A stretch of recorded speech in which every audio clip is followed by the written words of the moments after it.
नमस्कार, मैं अमन शर्मा। आवाज न्यूज में आपका स्वागत है। 11 साल बाद सहकारी समितियों में चुनाव हुए, क्या नया करेंगे चुने गए समिति प्रतिनिधि? किसान हितैषी सहकारी समिति में अगले 5 वर्षों में क्या रहेगा उनका योगदान? किसानों की उम्मीद पर कितना उतरेंगे खरा? आज की विशेष मुलाकात में हमारे साथ जुड़े हैं दौसा जिले की बांदीकुई पंचायत समिति, गुडलिया ग्राम सेवा सहकारी समिति से नवनिर्वाचित अध्यक्ष पुष्पेंद्र सिंह रत्नावत। किसान हित में समिति में किन कार्यों को प्राथमिकता के साथ करवाएंगे, सुनते हैं इन्हीं की जुबानी। अपने पुष्पेंद्र जी से उनका चुनावी माहौल और उनसे जो अपने आगे की जो रणनीति है वो किस प्रकार से सोसाइटी को लेके बताएंगे अपने पुष्पेंद्र जी। नमस्कार पुष्पेंद्र जी। नमस्कार सर।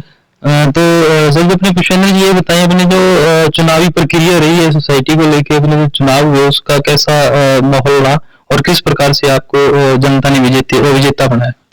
सर, चुनाव माहौल बहुत बढ़िया शांतिपूर्ण माहौल में चुनाव हुआ और सरकार की तरफ से जो भी कोई के चुनाव अधिकारी लगाए गए थे एकदम निष्पक्ष थे। किसी भी तरह की कोई उनमें ऐसी कोई जातिगत दुर्भाव नहीं, कुछ भी नहीं थी। बहुत निष्पक्ष तरीके से उन लोगों ने चुनाव कराए। और दूसरी बात रही बात सरकार की तरफ से, तो सरकार की तरफ से जो व्यवस्थाएं हुई वो भी बहुत अच्छी थी और जनता का जो माहौल था बेहद शांतिपूर्ण और सद्भावना में जो माहौल रहा।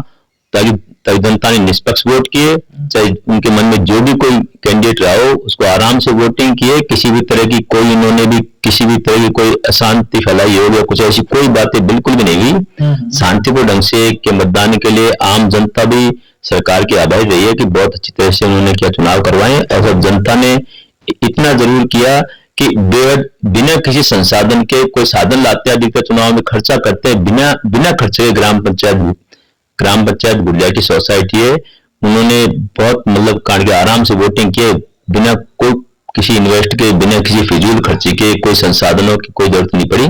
लोगों ने अपने स्वविवेक से आकर के वोटिंग की है। तो आम जनता ने बहुत अच्छा सहयोग किया है मेरा।